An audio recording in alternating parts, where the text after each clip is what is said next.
are there any questions? You want me to show you some gear right now, or should we do it in the Q&A? Maria?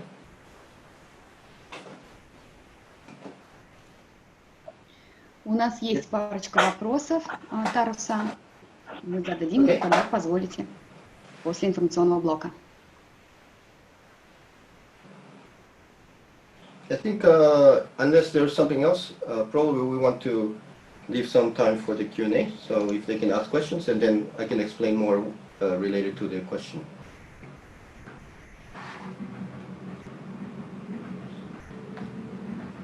В таком случае позвольте задать один из первых.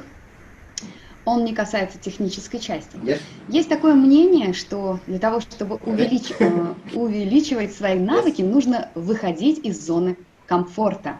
Вам приходилось выходить из зоны комфорта? Если да, то как?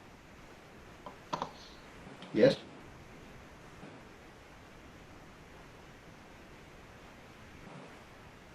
Yes.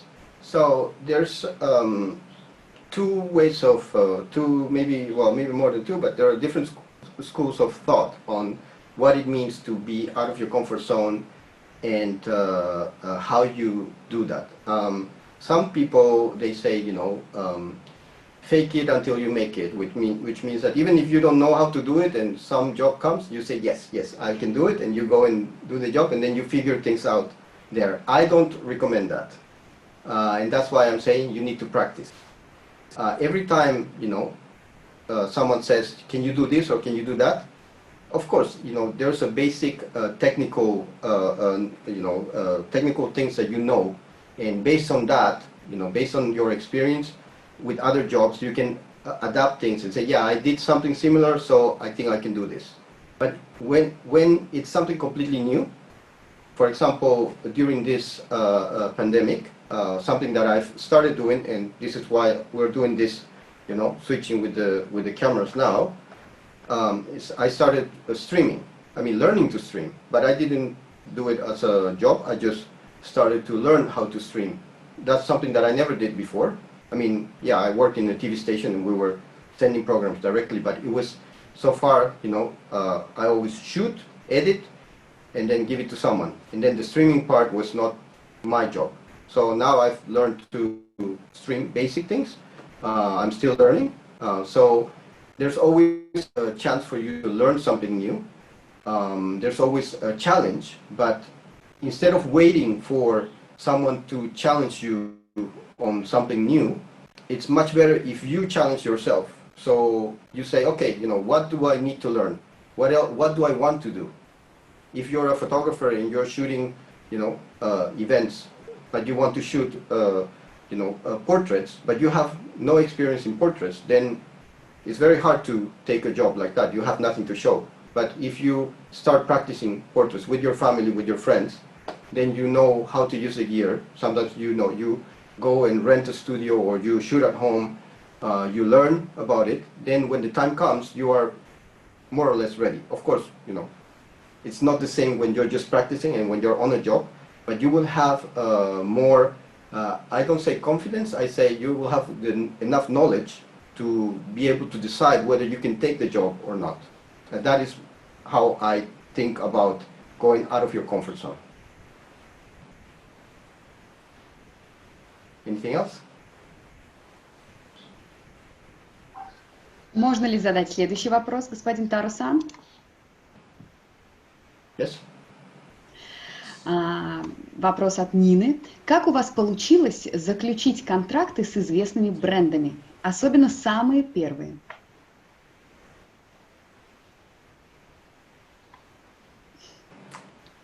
Friends.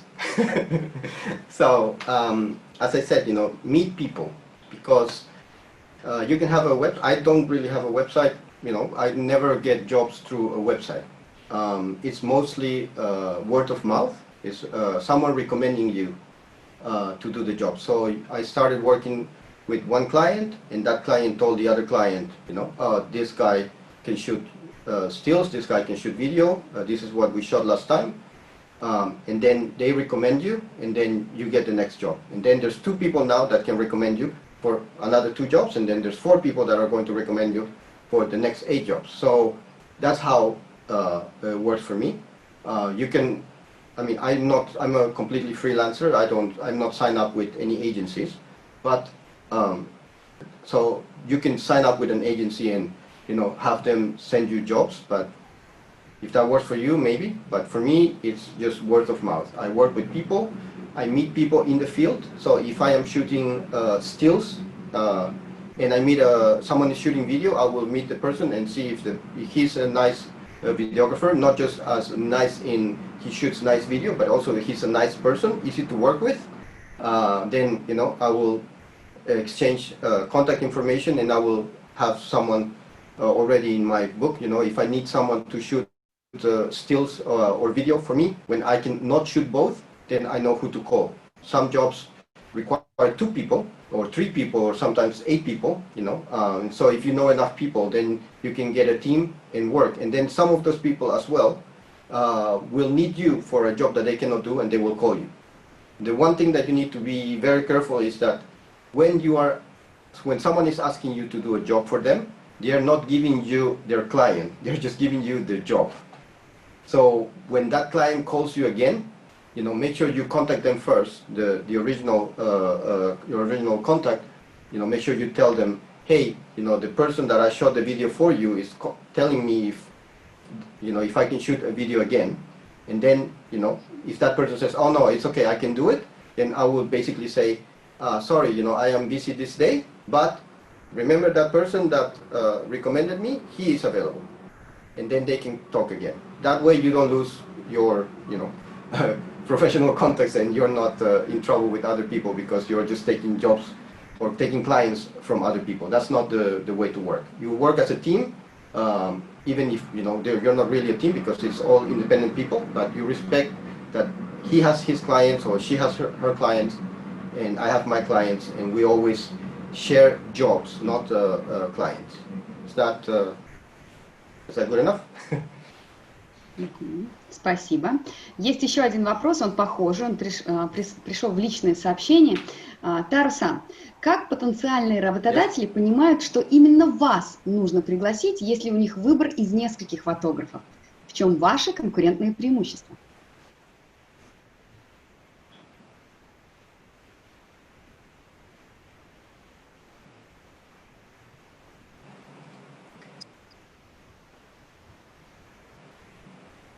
You mean my personal advantage, or how do people decide who to hire?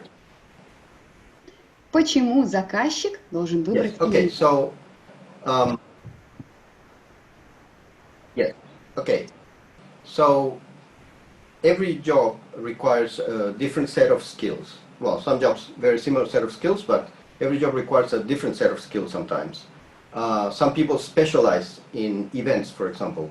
Some people specialize in weddings. Some people specialize in commercial photography or aerial photography, drone photography. You know, some people are experts in the gimbal movement. You know, the Steadicam. So when you need an expert for something, then you will look for that person. Hiring a photographer, I usually tell my clients, because sometimes clients come and say, "Can you shoot this kind of photography?" And, you know, some things I cannot do. For example, architecture, you know, specialized architecture or jewelry. You know, you require a very special tools for that, and you require the knowledge how to use those tools. So that's out of my expertise, and that's not something that I want to get into, because, you know, it takes a lot of time for me. So in that case, I would say, well, I cannot do that, but there is this person I know that does architecture, or there's this person I know that does this kind of job. But when it comes to me,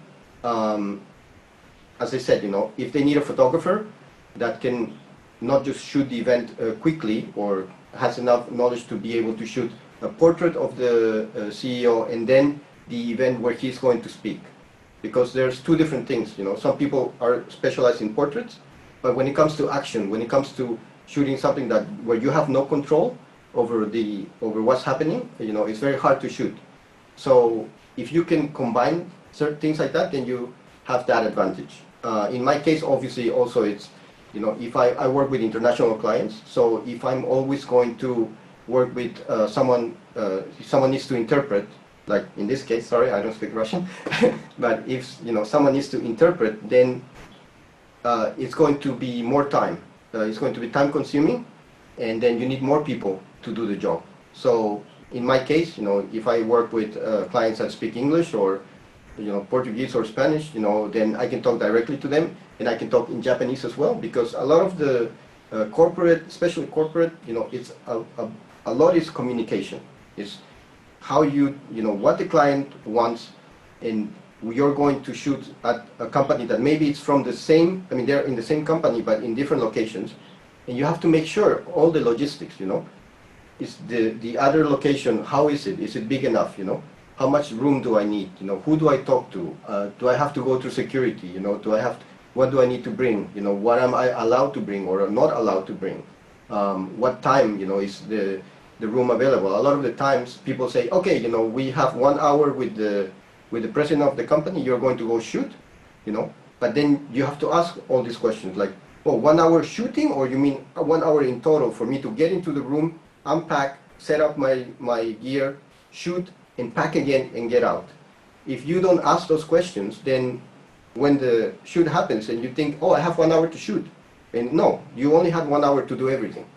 So that's where you have to be good at communicating and thinking of all the logistics, A lot of the times people are very good shooters, but they don't ask any questions, and then they get to the place and the room is not ready, or they have to get out of the room much quicker than they thought, or there is no parking, or there is not enough time to move between locations because you didn't realize that this place and this other place were very far.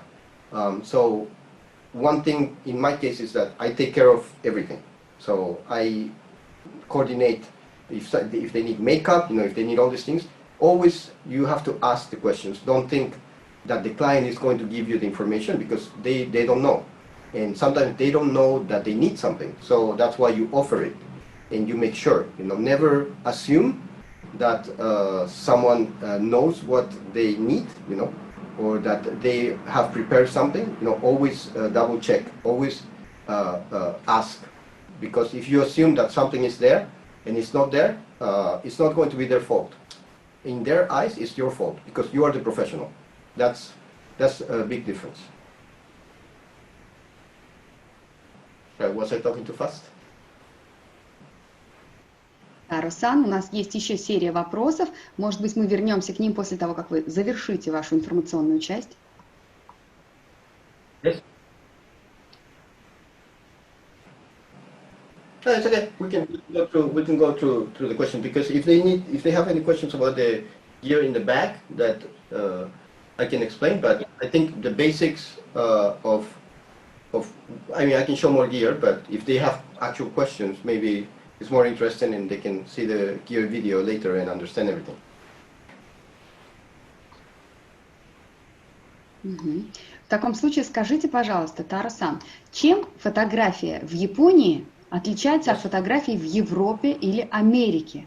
Имеется в виду стиль, техника съемки, модели.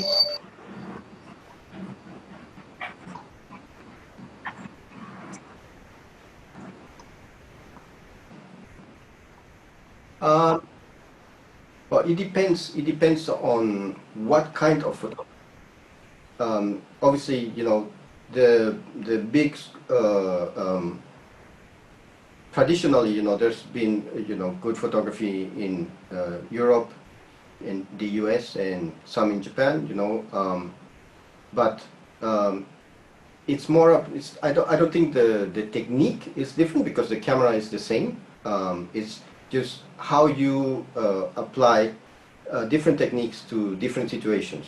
And in the case of Japan, for example, when they are shooting for newspapers or for magazines about pop stars or something, the light usually is very flat. There is not much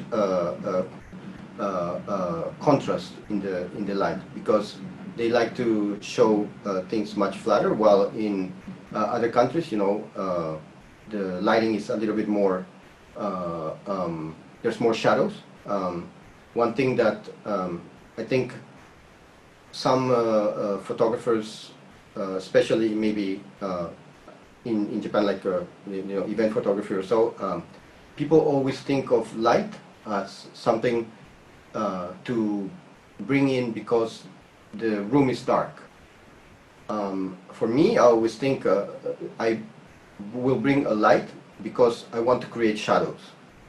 So I want to be able to make a two-dimensional picture, a three-dimensional, give it a three-dimensional feeling, right?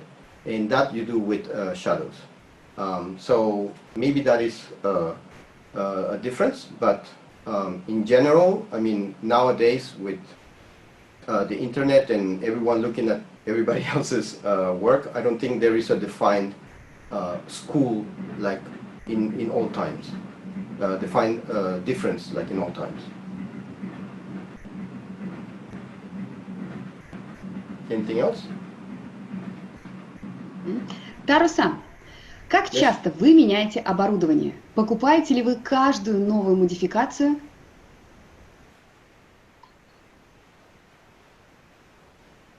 Okay, so I work with a website called News Shooter, which is a website about reviewing gear. So I always look at the newest gear, and we go to the camera shows and interview people that are releasing their new cameras or the new lights or everything else. What I have learned from the very beginning is that when a new camera or a new lens, something new comes into the market, better wait for 3 months or 6 months if it's a camera before you buy it.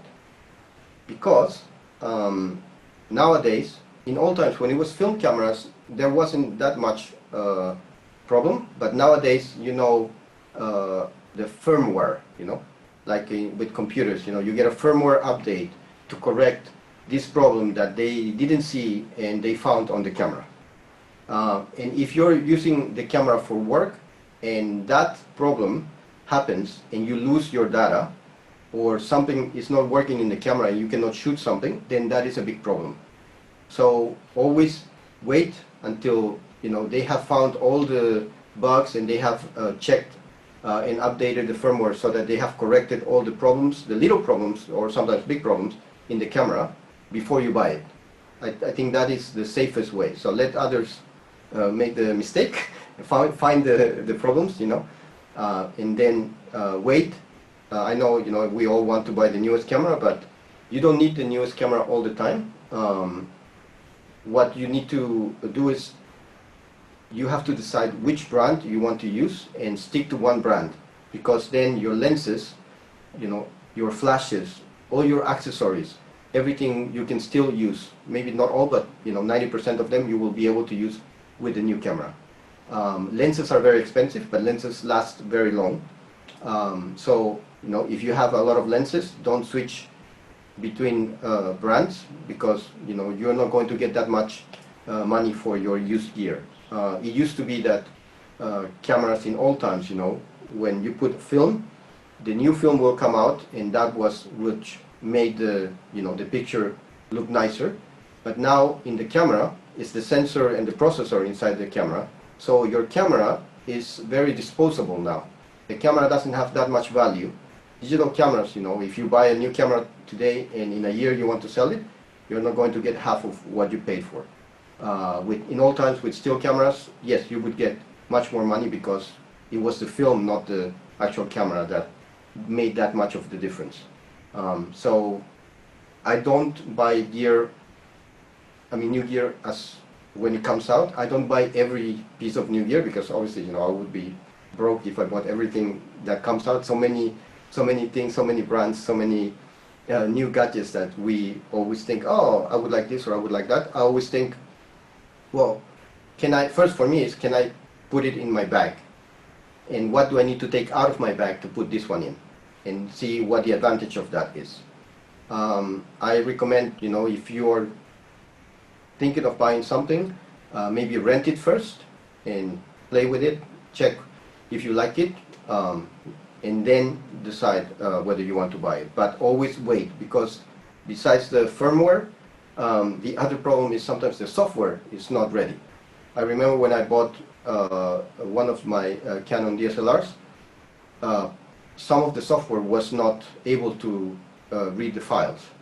So when you're buying new gear, you have to make sure that not just the camera and the media, is the whole environment, you know, for that camera is ready for you to use professionally.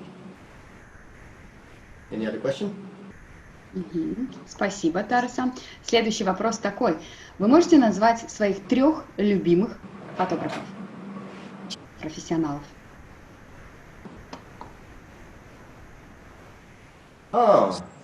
I really don't follow that many photographers, but I think Joe McNally was one of the, or is one of the photographers that I like, because he played a lot with the speed lights, you know, with the small,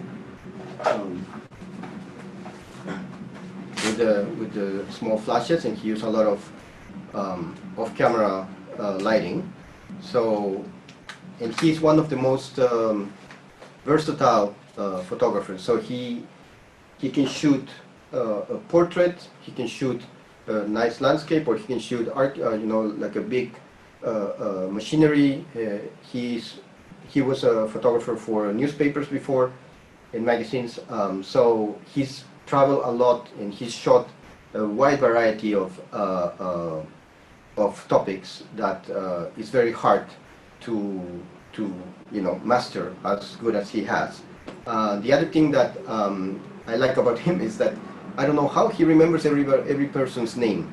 You know, when he's teaching, he always remembers everybody's name, and so I think that is a very very unique combination, because with photography you have to be good with people. You have to be able to communicate with them. You have to be able to make them comfortable. You know, if they are nervous, you know, you have to be able to make them calm down or smile for the picture or so. So you always need to be good talking to people and respecting, you know, how they feel, and understanding, you know, what they need. Also, you also need to understand, you know, what the client needs, you know, not what you want or what you want to shoot. This is something that I didn't mention, but there is, you know, your artistic ego, you know. I shoot this way, I shoot that way, you know. But when you're on a job, you're not shooting for yourself, you're shooting for the client. So it's very important that you understand what the client needs. And sometimes, you know, you need to suggest things, because sometimes the client is not sure of what they need. So you can suggest something, but if they say this is what they want, then that's what you deliver. So, and that's why it's very important to do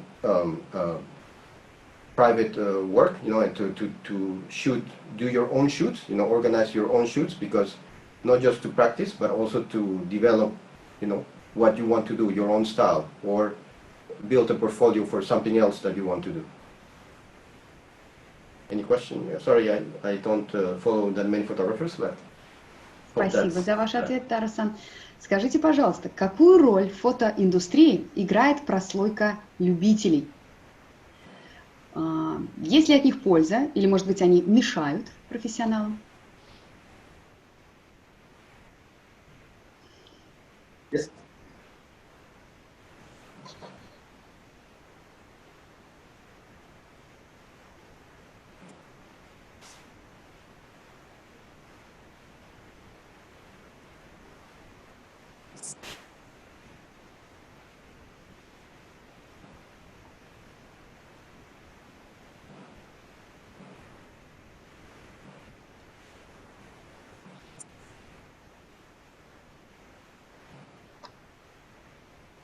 Был ли услышан вопрос? Sorry, I don't quite understand the question. What is the... Where do you place? Yes?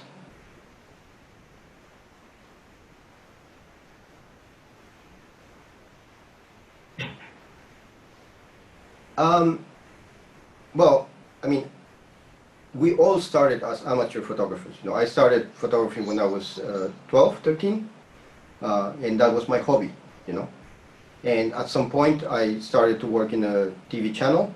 And I didn't know anything about television, but because I was doing photography as a hobby, they said, okay, we will train you because you already know some of the basics.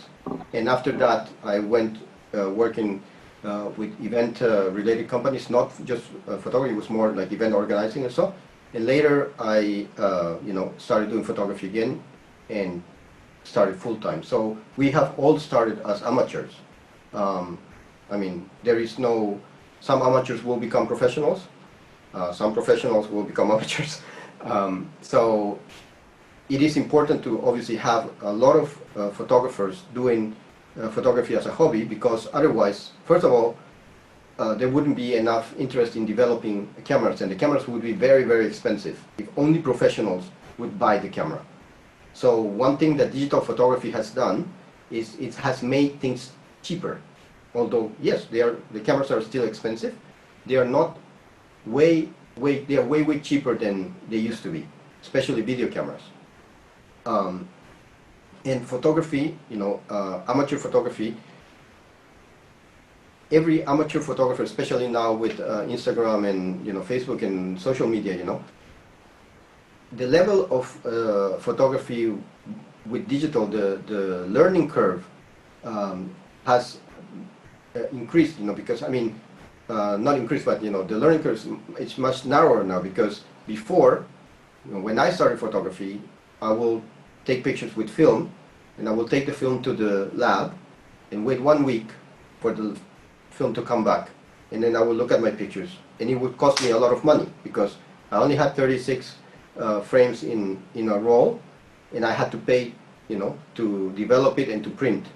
But now with digital, you look at the back of your screen and you see your composition, you see your exposure, you can see a lot of things, and you can shoot thousands of pictures in a day. It's just in a memory card. You don't have to pay per picture.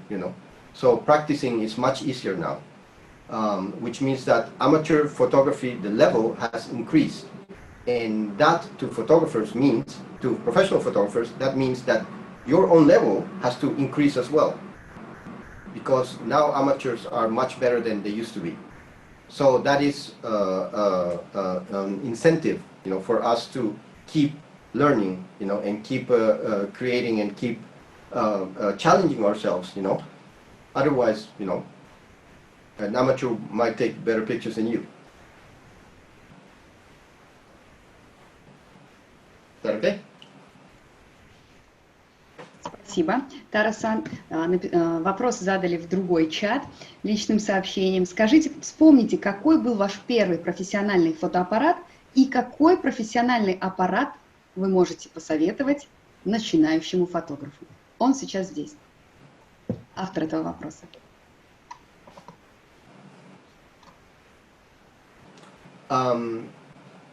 The term professional camera is very relative, because professional is the one that shoots, not, it's not the camera. Yeah, sure, there are some cameras that are considered professional cameras, but for example, this is the 5D Mark IV. This is not the top level of Canon. The top level is the 1D, 1DX. But, I decided on these cameras. Before I used to use the 1DX cameras, the 1D style cameras, but for traveling, they are too big, and the charger and the batteries are big. So I switched to these cameras, because with these cameras, they are smaller. Yes, you can put a grip here with 2 batteries and have the ergonomics very similar to the top of the line camera. But any camera that has interchangeable lenses and that you can control your exposure manually, all your settings manually, is good enough to shoot professional pictures. But the difference obviously is mostly on the lenses, not on the body itself. But it also depends on what kind of photography you are doing or what kind of videography you are doing. The main difference between a semi-professional or professional camera compared to the cheaper models, one of the main differences is how well built they are and whether they have weather resistance. So I use these cameras and I can shoot, when it's very hot and when it's very cold. If there's a little bit of rain, the camera is still okay. Obviously, if it rains a lot, you have to put a cover. On a cheaper model, if some water comes, touches the camera, maybe it will leak inside and break your camera. So that is the main difference. If you're looking to get into photography now, or you're looking to upgrade your camera, first look at what you have right now, how many cameras and how many lenses you have, and whether those lenses are good enough. So if you have good lenses, then stay with that brand, because the difference is not that big between every brand.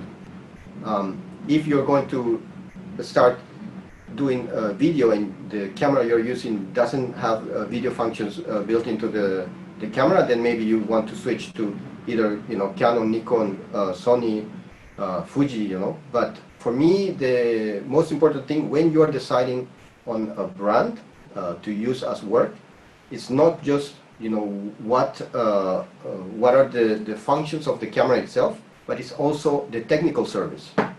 If you're, if for example, there's something called Canon Professional Services, there's Nikon Professional Services, now Sony has it, I think Fuji has a little bit of that too.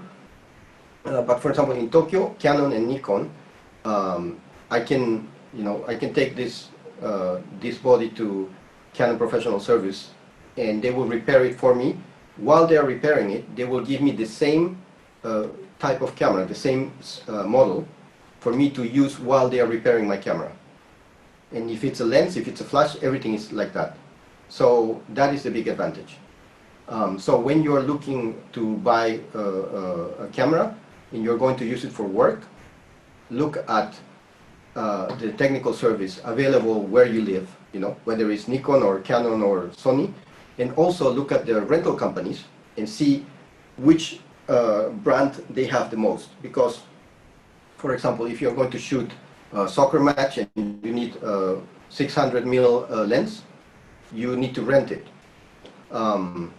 So, if your rental house has that lens only for Sony or only for Canon or only for Nikon, or maybe they have only one for Sony and 4 for Canon, then maybe you're better off, using Canon. So it's not just, as I said, it's not just about the brand or the model, is the whole environment around that camera. That's the most important thing. Any other question?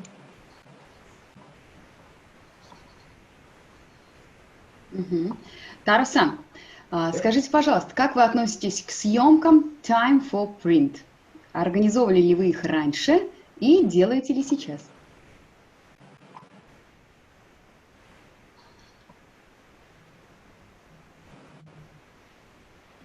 So, Time for Print is, yes, I have done, Time for Print with professional models or professional athletes, and basically it's a win-win situation if it's for portfolio.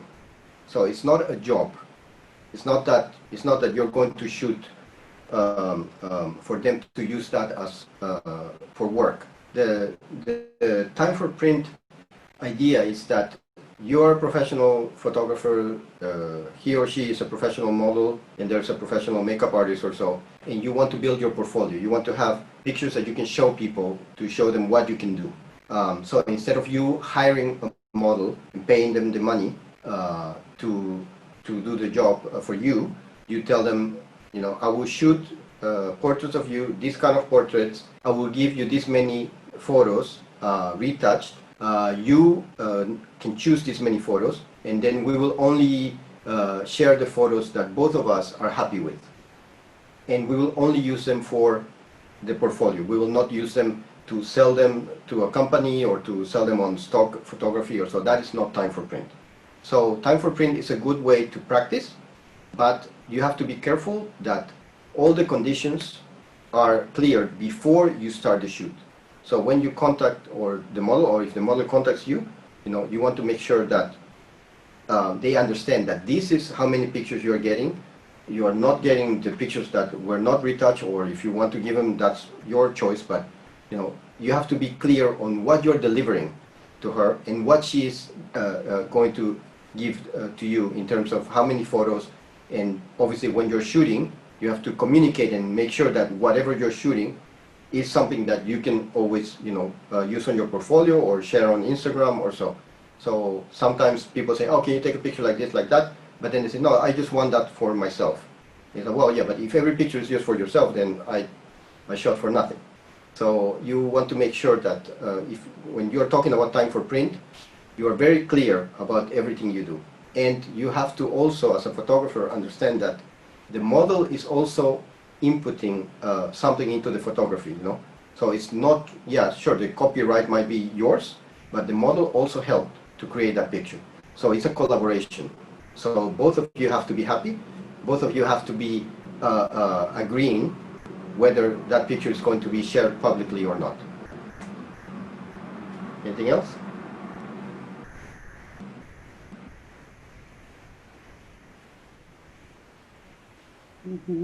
Спасибо, Таро-сан. Мы отводили на мастер-класс около 1,5 часов, но вопросы продолжают поступать. Я думаю, наверное, 2-3 еще зададим, с вашего позволения, Таро-сан, если вы ответите. Поэтому напишите, пожалуйста, свои вопросы, если они у вас еще есть. Выберем самый такой неповторяющийся. Уважаемый Таро-сан, снова вопрос из личных сообщений. Fuji, Nikon, Canon, Sony, Panasonic. Почему японские бренды лучшие в фотоиндустрии? И есть ли у них вообще мировые конкуренты?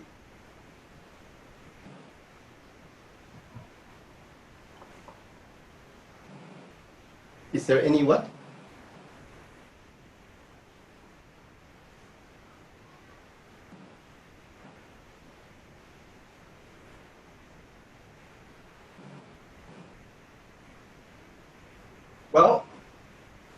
Well,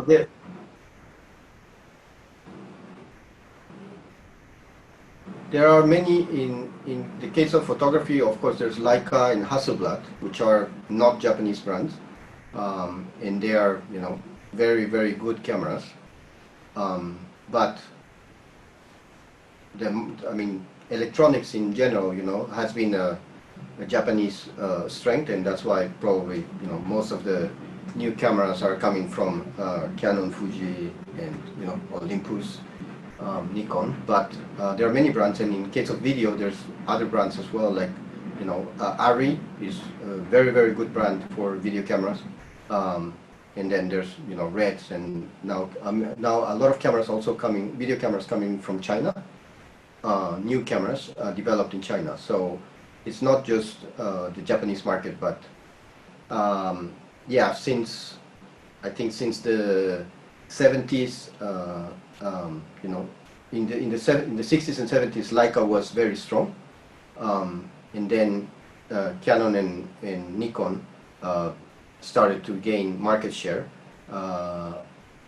Historically, Nikon was the preferred camera for press photographers until the mid-80s, when Canon came up with a zoom lens that was, I think, 35 to 300. And because it was just one lens that you could do everything, not super good, but good enough for press, a lot of photographers switched to Canon. And then later, Canon came up with the 5D Mark II, which was able to shoot video, and that helped. That's what started the DSLR video movement, shooting with a big sensor camera, shooting video with a big sensor camera, and that's Canon was the first, I think.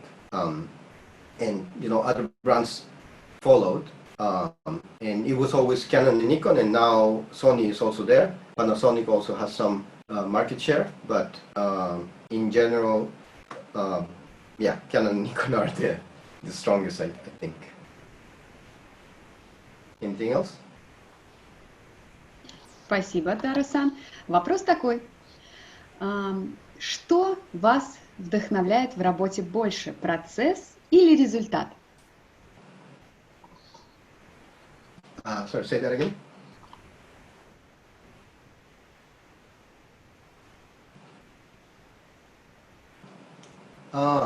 Well, obviously,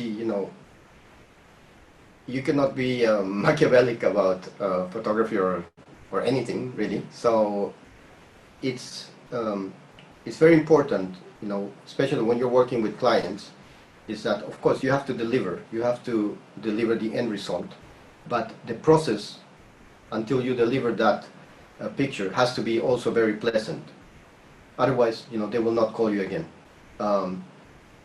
You know, when you're on a job, you know, you have to make sure that, you know, everyone is as happy as they can be. You know, everything that is under your control, you want to make things pleasant. So you want to have a good attitude when you're shooting. You know, you want to be friendly to everyone, and you want to, in the back of your head, you have to obviously be controlling every little technical detail. But the technical part of the picture is something that you have to be able to do automatically, so that your attention is more focused on the people, you know, the model you're shooting or the person you're shooting, you know, that you're following the script of the speech if you're shooting video, you know, that you're listening to all these little details, you know, if there's something wrong with the shirt collar, or, you know, or the microphone cable is coming out, things like that, you have to be able to notice, but at the same time you have to be reasonable about the results and the expectations, because you cannot stop everything because you want everything to be perfect. You have to manage the time as well. There's something that I heard in a conference a long time ago, and they said, you know,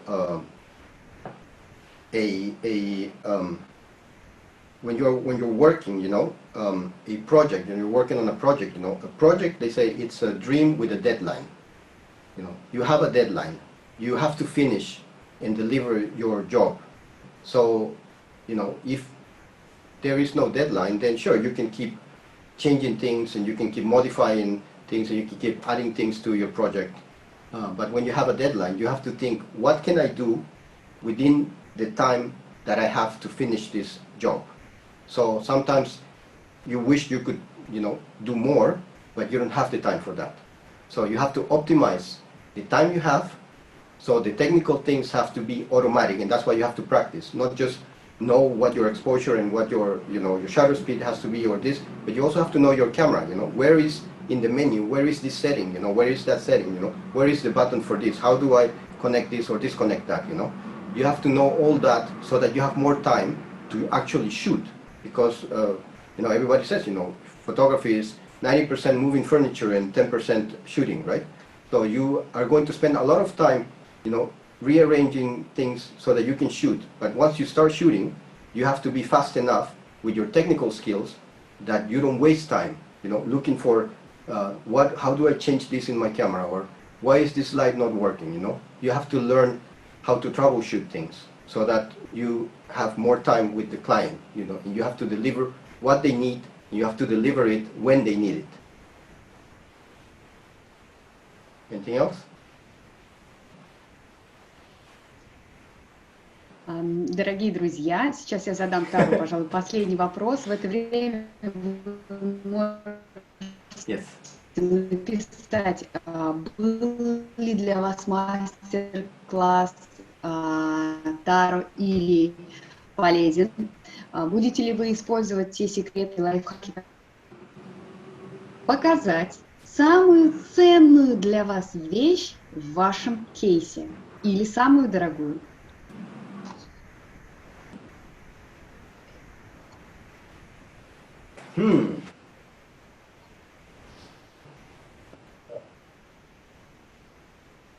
Oh, yes. Okay. Well, the most expensive thing in my bag is the camera itself. That's probably the most expensive, followed by the lenses. That's the most expensive. Audio gear, I mean, depending on what you buy, some things are cheap, some things are not so cheap. But the most expensive thing is probably the camera. Everything else, you know, around it, obviously combined, you know, if you have one camera and five lenses combined are more expensive than the camera, but the most expensive item is probably the camera. You know, lights, depends on the size of the light and on the brand. Some can be very, very expensive, but these are not so expensive and they are very, very powerful. So if I need to have a light that is very versatile and I can use directly or diffuse, then I will always choose a light that has the most power, the most lumen, so that I can use it in different ways. The teleprompter is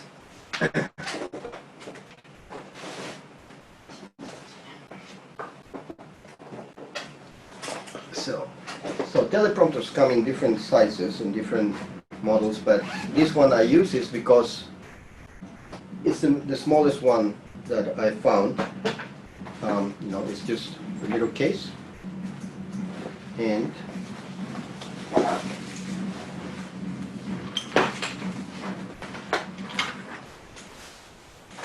the switch. So this is a teleprompter. This.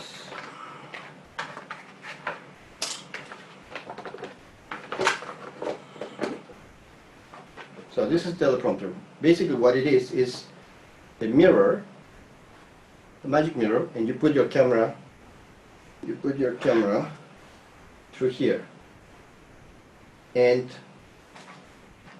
in here you put your iPad or any tablet, and you use an app or software to project what the person needs to read or talk. It will show in this glass. But because this glass is like a magic mirror, the camera that is shooting through the glass will be able to see you, but not see the reflection of the letters. So when you look at TV shows like news programs or so, you will always see something like this, but much bigger, in front of the camera, and then the newscaster is reading from there. When you're shooting corporate events, corporate messages, and the people that are talking are not professional speakers, sometimes the speech is very long, and you will not be able to remember everything, and they will not be able to remember everything. So you use one of these, and then they can read the speech. But it takes practice, because when the letters are going up, if the person is moving their eyes too much, then it looks funny because you're looking at the camera and the eyes are moving. But with a little bit of practice, and depending on how you lay out your speech, this is a very useful tool. There are smaller ones to put on iPhone. I find those a little bit too small, so you have to be too close to the person for the person to be able to read. So I don't use those. I think this is probably the limit in size as to what you can carry and still let the person be able to read the speech clearly. Any other question?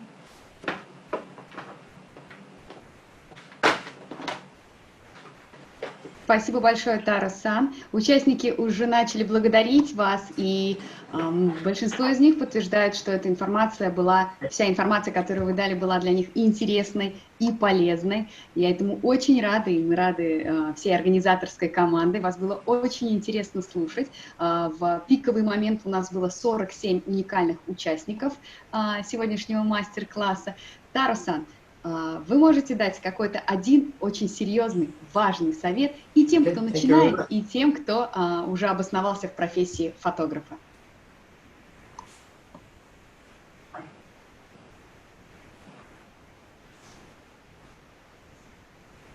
Well, I think the most important thing, obviously, for everybody is to practice, to make sure that you can deliver a job. And as I said before, a project is, it's a dream with a deadline, and something that actually Joe McNally said in his book, I think before, is like, you cannot print excuses.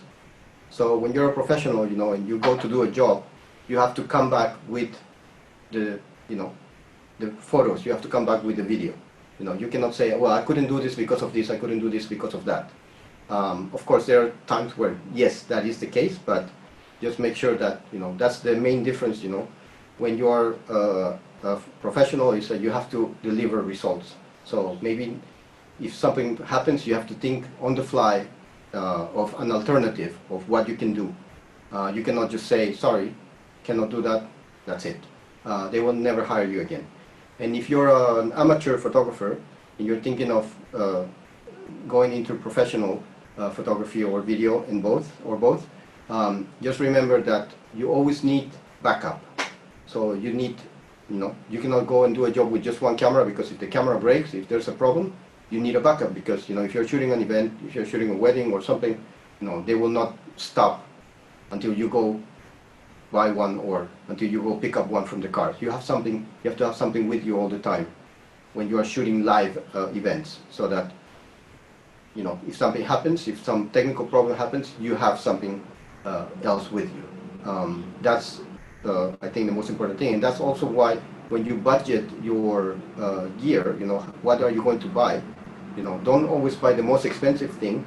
Think, instead of buying the most expensive camera, maybe you want to buy 2 cameras, that are the same or very similar in color, so that when you are editing, you have less things to do.